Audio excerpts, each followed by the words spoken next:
Jelang menghadapi Bahrain, timnas Indonesia ternyata tidak pasang target tinggi. Mereka justru mengincar hasil yang lebih realistis. Menurut perwakilan timnas Indonesia Sumarji, skuad Garuda cukup mewaspadai kekuatan.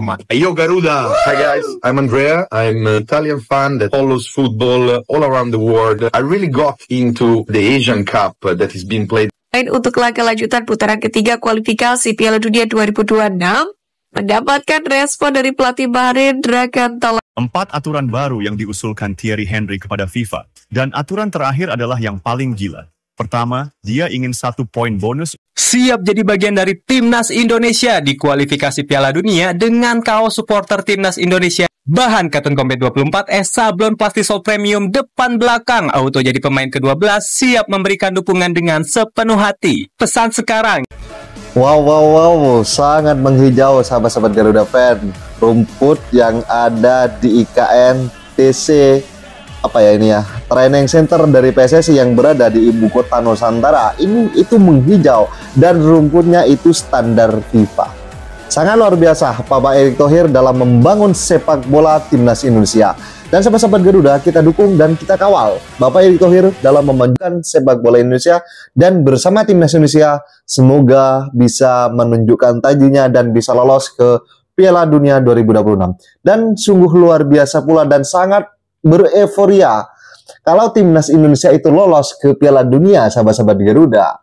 Maka para akamsi, para lokal pet, para akampret dan juga para mafia-mafia bola itu mungkin akan kejang-kejang dengan prestasi timnas Indonesia saat ini. Dan sahabat-sahabat Garuda, mari kita kawal perjalanan dan juga perjuangan timnas Indonesia. Jangan sampai terkecoh, jangan sampai mau diadu domba.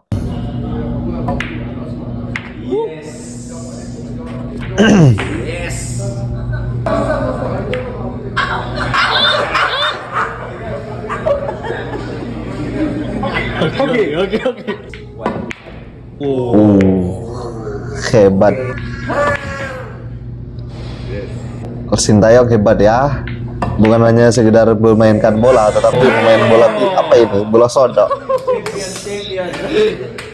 Aplaus dulu, aplaus buat Coach Sintayong. Mantap Coach Sintayong. Semoga Coach Sintayong dalam memberikan feelingnya kepada para pemain dalam menggembleng kedisiplinan pemain bahwa tidak mudah ciut, tidak takut sebelum bertanding. Karena pertandingan selanjutnya adalah melawan Bahrain dan juga Cina. Dan sahabat-sahabat Garuda, kita mendapatkan sorotan dari media Bahrain melalui pelatihnya yang dikatakan bahwasanya timnas Indonesia saat ini bersama Coach Sintayong dan juga Bapak Erick Thohir ini sangat mengerikan. Untuk laga lanjutan putaran ketiga kualifikasi Piala Dunia 2026, mendapatkan respon dari pelatih Bahrain Dragan Talay. Terlebih, skuad Garuda sendiri mendapatkan tambahan amunisi setelah 2 pemain keturunan, yakni Misilkers dan Eliano Rindar setelah resmi menjadi WNI. Sadar kekuatan calon lawannya semakin bertambah, pelatih timnas Bahrain pun langsung bergerak cepat. Tak tanggung-tanggung, para pemain Bahrain langsung digenjot latihan perdana pada awal pekan ini. Padahal tim-tim lain termasuk timnas Indonesia belum mengumpulkan pemain. Skuad Aswan Sintayong sendiri direncanakan baru menggelar latihan pada 5 Oktober mendatang. Menariknya, tak sekedar latihan biasa, Bahrain juga mulai menerapkan latihan taktis sebagai persiapan serius menghadapi timnas Indonesia. Adapun Dragan Talay sendiri memanggil 29 nama pemain terbaiknya, termasuk Ali Madan, Komel Al-Aswad, Mahdi Al-Humaidan dalam latihan tersebut. Tentu hal ini juga menjadi tantangan tersendiri bagi skuad Aswan Sintayong. Kini menarik untuk menanti aksi skuad Garuda menghadapi Bahrain pada 10 Oktober mendatang. Jelang menghadapi Bahrain, timnas Indonesia ternyata tidak pasang target tinggi. Mereka justru mengincar hasil yang lebih realistis. Menurut perwakilan timnas Indonesia Sumarji, skuad Garuda cukup mewaspadai kekuatan Bahrain. Itu karena Bahrain pernah menang lawan Australia. Karena track record itu, Indonesia tidak berharap banyak dari laga tersebut. Kalau dari kami itu melawan Bahrain harus mendapatkan poin, minimal seri. Kalau untuk melawan China ya harus 3 poin, ujar Sumarji. Jadi dalam 2 laga kualifikasi Piala Dunia 2026 nanti, Indonesia hanya menargetkan 4 poin saja. 1 didapat dari kandang Bahrain dan 3 poin wajib didapat dari kandang China. Apapun targetnya, sebagai fans kita hanya bisa mendukung agar skuad Garuda bisa meraih hasil terbaik. Tapi kalau bisa ya sapu bersih lah ya. Oke, sorotan tajam kepada timnas Indonesia di bawah komando Coach Sintayong setelah mendatangkan Eliano dan juga Messi Hilger. Tentunya defensif yang dimiliki oleh timnas Indonesia saat ini memang betul-betul menjadi sorotan oleh para lawannya. Terutama para striker Bahrain dan juga Cina yang terdekat adalah bagaimana menjadi sorotan untuk bisa dibobol dan bisa ditembus. Mulai dari kekuatan Martin Paes dan juga Miss, kemudian Jai, kemudian Rizky Ridho. Tentunya ketiga nama ini akan bermain sangat kokoh. Apalagi kalau kita kedatangan dari pemain baru lagi ya, Kevin Dix misalkan ya. Pemain keturunan Kevin Dix mengakui bahwa kakeknya akan senang jika dirinya memilih untuk bermain bagi timnas Indonesia. Kevin Dix merupakan pemain keturunan yang masuk dalam Grade A. Bagaimana tidak, ia berkarir klub papan atas Liga Denmark, FC Copenhagen. Pemain berusia 27 tahun ini kenyang pengalaman di Eropa. Ia juga pernah mencicipi kompetisi Liga Champions. Kevin Dix memang sempat jadi incaran Sintayong ketika era Jordi Amat CS. Namun, proses naturalisasi malah tidak berjalan. Kini namanya semakin santer lagi usai Messi Hilgers menjadi WNI. Menariknya belum lama ini Dix mengakui agennya telah dihubungi PSSI. Kepada media Denmark, ia juga menjelaskan asal-usulnya darah Indonesia yang dimilikinya. Orang tua ibu saya, kakek nenek, lahir di pulau kecil Ambon dan mereka melakukan perjalanan ke Belanda untuk mencari kehidupan yang lebih baik setelah perang, ucap Dix dikutip dari Bold, DK. Lebih lanjut, pemain FC Copenhagen ini menceritakan neneknya sudah meninggal dunia. Tapi, ia masih punya kakek yang lahir di Indonesia. Sayangnya nenek saya meninggal kurang dari 2 tahun lalu, tapi saya masih memiliki kakek saya yang lahir di sana, Indonesia, dan jika saya berbicara dengannya tentang hal itu, saya rasa dia akan senang jika saya bermain untuk Indonesia, tegasnya. Kevin Dix pun mengakui bahwa dirinya mendapatkan banyak dukungan dari supporter Indonesia. Ia sangat menghargai hal tersebut. Dukungan yang saya dapatkan dari fans Indonesia di media sosial dan kehidupan nyata sungguh luar biasa. Saya dikenali oleh banyak orang ketika berada di sana, Indonesia, cerita Dix. Ini hal besar. Ini adalah negara dengan 280 juta penduduk.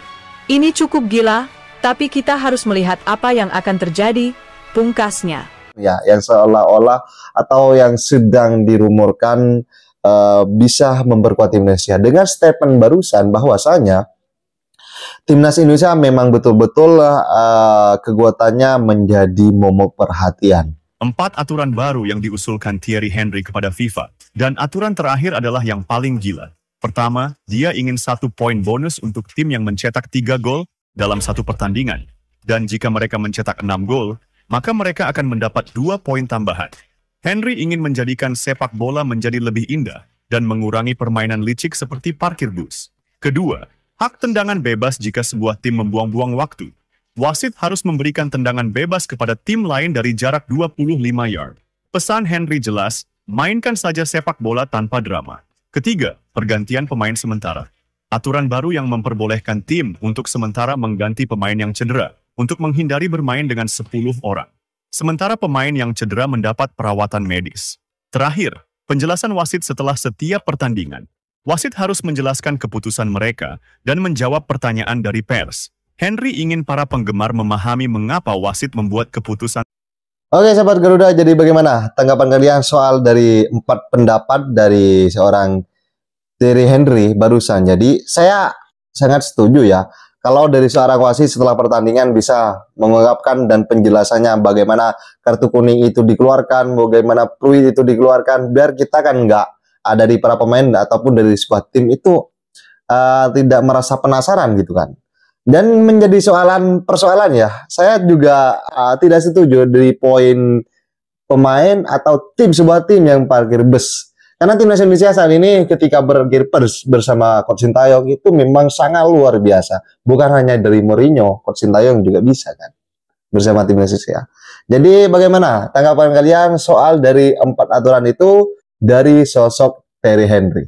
Setuju atau tidak setuju? Silakan ditulis di kolom komentar. Keturunan Indonesia ini mengatakan ke salah satu media asal Denmark bahwa PSSI telah menghubungi agennya. Artinya, tentu sekarang PSSI berupaya untuk menaturalisasi Kevin Dix. Yang kita sama-sama tahu adalah pemain yang syarat berpengalaman bermain di Eropa. Walaupun dia membela klub asal Denmark yang namanya FC Copenhagen, tapi klub ini adalah klub yang biasa bermain di Liga Champions.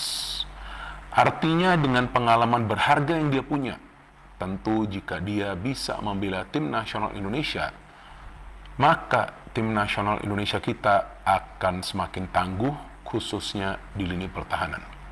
Apalagi pemain ini usianya sudah matang atau berada di usia emasnya, yaitu 27 tahun. Artinya memang pemain-pemain berpengalaman seperti inilah yang bisa membuat lini pertahanan timnas kita semakin solid. Tapi kemudian muncul lagi kan sebuah pertanyaan. Selain juga apakah Kevin Dix akan mau dinaturalisasi menjadi warga negara Indonesia, ada pertanyaan lainnya. Kan sudah kebanyakan pemain yang bisa bermain di lini pertahanan. Apakah nggak kebanyakan pemain-pemain yang bisa bermain di lini pertahanan? Saya bisa menjawabnya secara sederhana. Ya lebih baik, lebih banyak. Kenapa? Karena itulah yang akan memberikan kedalaman skuad bagi tim nasional Indonesia. Jadi, jika ada pemain yang tidak bisa tampil karena itu cedera atau mendapatkan sanksi larangan bermain, maka akan ada pemain lain yang bisa bermain dengan kualitas yang tidak jauh berbeda. Dan kita sama-sama memahami bahwa Kevin Dix adalah pemain grade A+. Jadi bukan grade A saja, tambahkanlah itu plus di depan A. Sama seperti yang sebelumnya saya katakan tentang Miss Hilgers. Jadi jika ada Kevin Dix, ada Miss Hilgers dan juga J. Idses, kemungkinan besar para pemain tim lawan akan sangat kesulitan untuk bisa melewati lini pertahanan tim nasional kita. Oke, sahabat Garuda Fan, jadi bagaimana tanggapan kalian soal Kevin Dix? Kevin Dix kita ketahui bersama Copenhagen memang ketangguhannya dalam mengawal bola, menjaga lawan ini sungguh sangat luar biasa. Saya sangat setuju pula kepada Kevin Dix jika bisa memperkuat timnas Indonesia. Dengan perkataannya barusan, bahwasanya Kevin Dix bisa mempertimbangkan dan Kevin Dix harus segera memberikan keputusan itu. Apakah bisa memperkuat Indonesia atau tidak? Yo Garuda! Hi guys, I'm Andrea. I'm an Italian fan that follows football all around the world. I really got into the Asian Cup that is being played right now in Qatar because I saw that there is a different flavor, a different movement around Asian football. I really wanted to get into this competition, considering that Italy doesn't play in the Asian Cup, even though they don't play in the World Cup lately either. I decided that I'm gonna support Indonesia. Indonesia is really passionate football country. The culture is growing. The fans are really warm. And I love the fact that they are the youngest team in the tournament. Before getting into the matchup against Australia, let's have a look at how the group stages went for both teams. So looking at Australia, they actually came through their group as first seed. They have some interesting players that we gotta watch out for, but I'm also confident in these guys because Team NAS has got some talent. We got Marcelino, we got Egi, and we got Rafael Struik. The striker, he hasn't scored yet, but I think he's gonna score against Australia. In fact, going through my predictions for this matchup between Australia and Team NAS, I think Indonesia is actually gonna pull off a draw and then probably move the thing to the penalty lottery. And as they say, once you get to penalties, there are no favorites. It's always a lottery. You don't know if you're gonna win just because you're the best team. So I'm really confident for tomorrow. My prediction is 1-1 with goals from Yenji for Australia and Rafael Struik for Indonesia. And then let's go to penalty and let's win. In Qatar, yeah, right? The Asian Cup. Bro, it's such a great question, and I can see it from different perspectives, right? I think if we look at Indonesian football for the last 10 years, they haven't performed on the world level, right? So when we look at players that are being naturalized, they're still Indonesian, you know? And I think this is a big thing when it comes to identity, is there's so much people like to divide. Their heritage is still Indonesian, you know? Even though there's one plane, and maybe their mom or their dad found a partner from someone else, the Indonesian blood is in them. Agreed. And you see when they play for Timnas, yes, no one can say they don't have the passion, the desire, the commitment, the proof, you know? And it's so important that we look at them, and I understand naturalization, local player, foreign player, bule, whatever. When they put on the jersey, they are as passionate and committed, and you can't remove the Indonesian from them. Oke, itu adalah dukungan dari warga Australia, Italia, yang mendukung bagaimana perjuangan timnas Indonesia saat ini. Terima kasih abang-abang bule, abang-abang Italia, bahwa dengan support barusan menandakan bahwa timnas Indonesia saat ini memang betul-betul mendunia di bawah komando Coach Sintayong dan juga Bapak Erick Thohir. Apakah ini yang mau dikritik oleh para cawe-cawe gitu? Apakah ini yang mau dikritik habis-habisan gitu kan? Apakah ini yang mau digalgalkan oleh para anti terhadap timnas Indonesia eranya Coach Sintayong, eranya Bapak Erick Thohir? Sehingga mereka tidak bisa menitipkan pemain, sehingga mereka tidak bisa bermain dalam pengaturan-pengaturan untuk bisa masuk kantong. Jadi jelas, mereka dipatahkan langsung oleh orang-orang ini, orang yang memang menyorot bagaimana perkembangan timnas Indonesia. Orang Italia barusan mengatakan bahwa timnas Indonesia itu saat ini berkembang sangat pesat. Gila, sudah resmi adik-adik. Anjay, Bang Hiljers. Kita kasih suara dulu dong, Anjay. Sekali lagi. Please, kita mau lihat. Anjay. Tidur dulu mahal. Sabar, ini kenapa nomor 7? Sabar, nomor 7. Nomor 7 bukannya ini. Nomor 7-nya diambil. Goodbye Marceng. Terima kasih jasa-jasamu sebagai nomor 7. Kembali nomor 7-nya diambil Eliano. Sobat Garuda, jadi dua nama ketika diposting dalam IG Timnas Indonesia ini mendapatkan sorotan dari fan kita, fan Timnas Indonesia, bahwa nomor 7 sekarang dipakai oleh Eliano dan Mes Hilger menggunakan jersey nomor 20.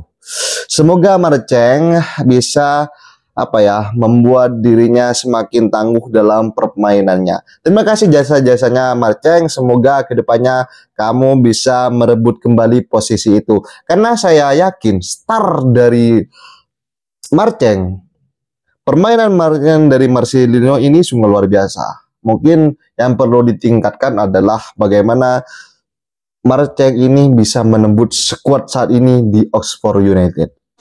Breaking news guys, ada info terbaru nih. Berikut ya di atas potensial starting lineup timnas Indonesia untuk bulan Oktober melawan Bahrain dan China di lanjutan kualifikasi Piala Dunia ronde ketiga. Ini potensial starting lineup yang paling masuk akal menurut gue ya guys ya. Untuk di kiper dengan adanya Martin Paes sudah jelas sudah pasti, dan untuk di belakang dari Jason Hapner, Mes Hilgers dan Jait Zes. Untuk di lini tengah dengan adanya Sandy Walsh, Tom Haye, Nathan Choaon dan Calvin Verdong ini ya. Ini antara Nathan Choaon atau Ivar Jenner nih untuk di lini tengah untuk diduetkan bersama Tom Haye, dan di lini depan dengan adanya Ragnar Rotmangun, Rafael Struijk dan Eliano Renders untuk mengisi ujung tombak di lini serang timnas Indonesia ya. Kita harapkan, kita doakan ya timnas Indonesia dengan potensial starting lineup seperti ini dapat berbicara banyak di lanjutan kualifikasi Piala Dunia ronde ketiga di bulan Oktober melawan Bahrain dan China nanti, dan bisa membawa timnas Indonesia bermain ke Piala Dunia 2026.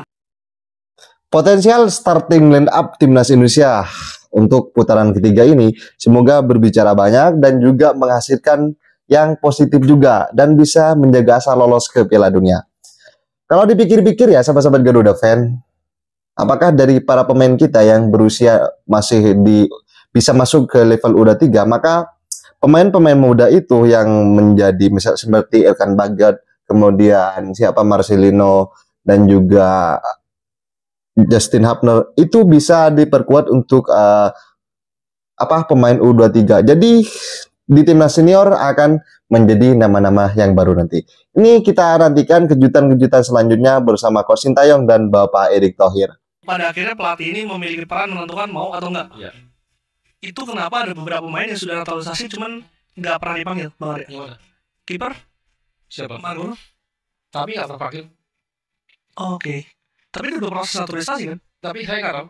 Tapi PSSI nggak pernah panggil Sirus Margono. Oke. Oke, jadi oh itu beda ya? Kami nggak pernah. PSSI zamannya Pak Erik tidak pernah memanggil ataupun melakukan proses untuk Sirus Margono. Karena itu keputusan pelatih pada akhirnya. Pelatih membutuhkan atau tidak? Bukan, kami juga bukan, nggak pernah. Dan scouting kita juga nggak pernah. Oke, baru tahu saya. Aku kira itu PSSI, proses PSSI. Nggak pernah. Coba lihat, ada nggak proses PSSI?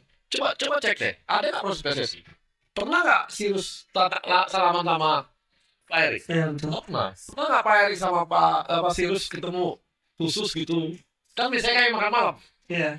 Ya. Jadi postingan itu yang makan malam gitu ya. Nggak ada. Jadi kami nggak pernah proses itu. Lalu prosesnya itu dari? Nggak tahu. Saya nggak ngerti. Oke. Saya nggak ngerti siapa yang prosesnya. Ya itu yang proses ya silakan, tapi yang pasti kami nggak pernah. Oke. Jadi nggak pernah masuk dalam talent scoutingnya kita. Oke. Nggak pernah. Oke. Jadi kami pun nggak pernah menawarkan kepada STI. Oke. Saya yakin tidak akan seperti ini kalau futsal 2014 itu tidak dibangun oleh pemain. Olahraga itu penting sebagai alat pemersatu bangsa. Yang saya ingin ajak bersama-sama, kita semua harus benar-benar memperbaiki strategi besar kita. Ya, tapi kita harus bersama-sama punya mindset implementasi yang sama.